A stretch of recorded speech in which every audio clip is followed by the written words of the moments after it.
What's up, YouTube? It's Carolina Calvin coming back to you with another video. In this video, I want to talk about Super Smash Bros. Ultimate. Now, I didn't get a chance to really talk about a lot at E3, or after E3. And of course, they just recently had a direct where they show even more news. They still got more stuff to show. A lot of people still speculating on more characters. They've already added. They already added quite a few. Now coming into this, I was just assuming it was just going to be a port of Super Smash Bros. 4. It's going to include all the DLC. But E3, man, that gameplay mechanics. Anyone who says that this game, especially after seeing the most recent direct, and even after seeing E3, saying this game isn't worth $60, there's some games that aren't worth $60, but this isn't one of them. Not only gameplay changes, mechanics that's been around for quite some time have been changed. Characters, movesets been changed. Ganondorf he's been completely changed from how he's been since Melee. Of course, they made some changes between Melee and Brawl. Not really too many changes between Brawl and Smash 4, but a lot of changes. Each game they went away from him being kind of a clone of Captain Falcon, which that's what he was in Melee.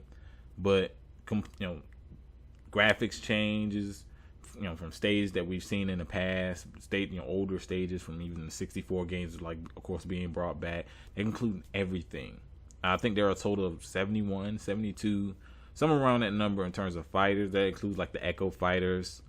Over 100 stages. They also added one thing I thought was pretty cool: stage morphing, which is like, say when you go to the settings, you pick stage morph.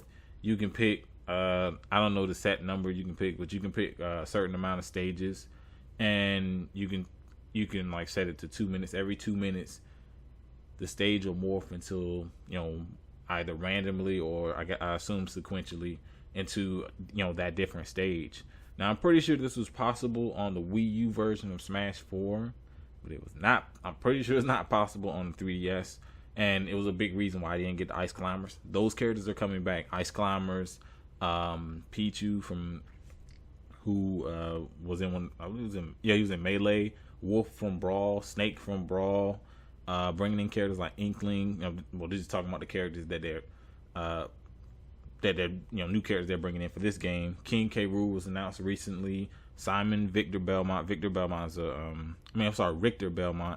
is pretty much a clone of Simon, but they did a really good job with him. He even moves. If you play Castlevania on NES, he even moves just like that. So they were able to keep that pretty authentic. For a lot of people, Castlevania is one of their favorite games, especially when we're talking about the original NES. So, and he's a character that people have been wanting for a long time. And of course, at E3, Ridley, Dark Samus Ridley's a big one. Fans wanted him for years. Dark Samus as the Echo Fighters, probably gonna be some differences, kind of like the Dr. Mario thing, and some of the other Echo Fighters, where they may have some different moves here and there. It's mostly the same, and they'll probably either be like slower, they'll be stronger, something like that. It'll be some differences in the characters that's easily noticeable once you play with both characters. Leaving any other characters, I'm really thinking. Chrom from Fire Emblem was the Echo character for Roy. They added a new stage. They even added Monster Hunter stuff. And I know I'm just going all around, but they even added Monster Hunter stuff. Rathalos is gonna be a Monster Hunter stage. I assumed there was gonna be like a character, like you play as a Monster Hunter character, you pick male or female or whatever. But they've done a lot, and they still have more stuff to show. It's I'll just be honest. It's making me consider getting a Nintendo Switch because I'm a big Smash fan. If you've seen my video. It was one of the main reasons I got a Wii U. It wasn't the only reason, but it was one of the main reasons. And I know I've said before in terms of the Switch, I was waiting to see what they showed for Metroid. Of course, we know it's being made. We don't know exactly. We don't know what it looks like. We don't know anything about it outside of that it's being made. The Smash Ultimate I didn't expect these many changes. You know, the big question is, how do you make a sequel from this? Honestly, I don't know. With all that, with everything that's been added from every single game prior to this one, tweaks and balance changes to, characters who, especially for Smash 4, because Bayonetta has become a big problem for like the tournaments. Well, coming into next year, she probably won't be as bad. So that's one change people are gonna definitely be looking forward to. We don't know. A lot of people will speculating that Subspace Emissary, which is like kind of like a boss mode thing, because it kind of gave hints at it throughout the Nintendo Direct that something like that is coming back. But they left the door open to obviously have another Direct showing off more stuff, possibly more characters. I'm pretty sure they're gonna show more characters. They're probably gonna have one more Direct where they show off maybe one or two more characters who knows who they'll be. Probably more characters that people really wanted, because you gotta give them credit. Simon Belmont, Ridley, King K. Rool. These are three characters who people wanted in the game really badly. People wanted Snake. They wanted Wolf to come back. They brought them back. And they want Pichu, but they brought him back too. So you gotta give credit. Credit's due. The amount of stages, the amount of content. They even got like the mode where, and surprisingly, there's been a lot of people that asked about this. They've you can have it to where you're instead of getting a smash ball, you have a meter now that builds up. So if that promotes being aggressive, doesn't kind of, because smash ball was kind of luck. I mean, it was all in good fun and games and stuff like that, but it was still like luck. Whoever got that last hit on it broke it. They probably didn't really have to work hard for it. Someone hit it two or three times, then breaking, and one person off in the distance hits it once and gets it. Now, it's going to promote actually going out there and fighting, and you can earn your smash meter. I'm pretty sure you can change how fast the gauge goes up. But I thought that was definitely a cool addition that's been added amongst many of the other game modes that's being added. Of course, one thing that was added to Smash 4, we can find, let's call it Final Destination, the stage. That's coming back. All the music, I think they said it was something like 900 tracks up there, including like, of course, stuff from Castlevania, new stuff. A bunch of characters getting new remixes to old music. Of course, they're leaving in the original music. I think I want to say it's around like 900. So all the music, the added characters, a bunch of the game mechanics, balance changes, graphical improvements, bringing back some favorite characters from previous games who missed out on the last game, Smash 4, and still got more stuff to come out with. Anyone that says this game isn't worth $60 when it even has me considering, really thinking about it, comes out December 7th.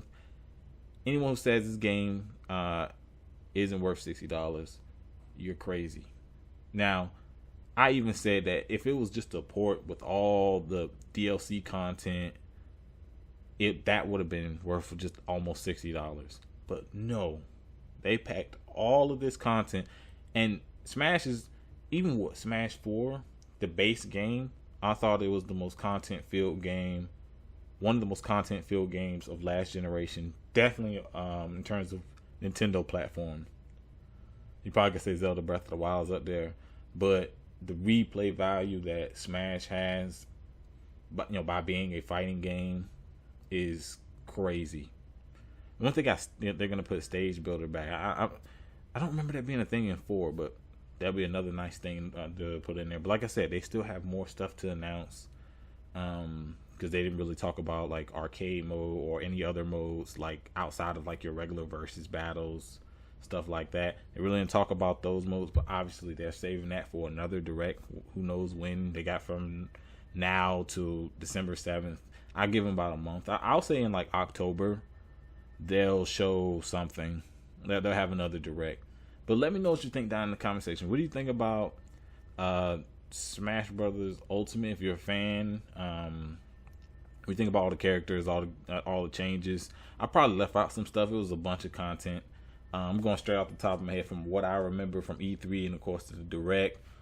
Looking up a little bit of the stuff. I didn't write anything down. I'm just just coming to my mind. But let me know what you think. Think about everything that's happening with Smash Brothers Ultimate. And you know what? I know I was gonna cut the video. It's been times where I've been called a Nintendo guy who hates Nintendo. There are games that all these companies make that I, in terms of exclusives, that I don't like. It's just how it is. Nintendo makes some games I don't care about, like Splatoon. I know those characters are in the game, but I really don't care about a game like that. And people say, "Oh, you just hate Nintendo." No, I've owned every single Nintendo platform except the Switch. So I owned the Wii. Going back into the NES is a little bit too old for me, but my peeps did have one. SNES was the one I started with. One of my favorite consoles of all time, by the way.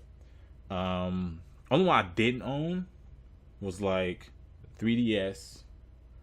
None of its models with the 3DS. On the DS, just going to handhelds, but even going to consoles. Super Nintendo. I didn't have the Virtual Boy because the damn thing was dead in like 6 or 7 months. So I didn't have that. But GameCube, N64, Wii. Of course, I still have the Wii U sitting here. I still have the adapter. By the way, of course, you're gonna be able to use GameCube controllers. I mean, that is people's preferred way of playing the game. I still have that adapter from that $100 edition of Super Smash Brothers. I did not get rid of that. I did not sell it, even despite you probably could have sold it for 3 or 4 times its price, just because they're hard to find. They're probably gonna re-release those. I know they officially come out re-releasing GameCube controllers because they know people will buy them because that is the preferred way to play Smash Brothers, and they got people hyped for Smash Brothers Ultimate. It's as simple as that. They got people hyped for Smash Brothers Ultimate, and when you put in the kind of effort they've been putting in, they put in from what they've shown with this game, people are gonna buy it. But like I said, let me know what you think down in the comment section. Like this video, hit that thumbs up button, and subscribe. Thanks for watching.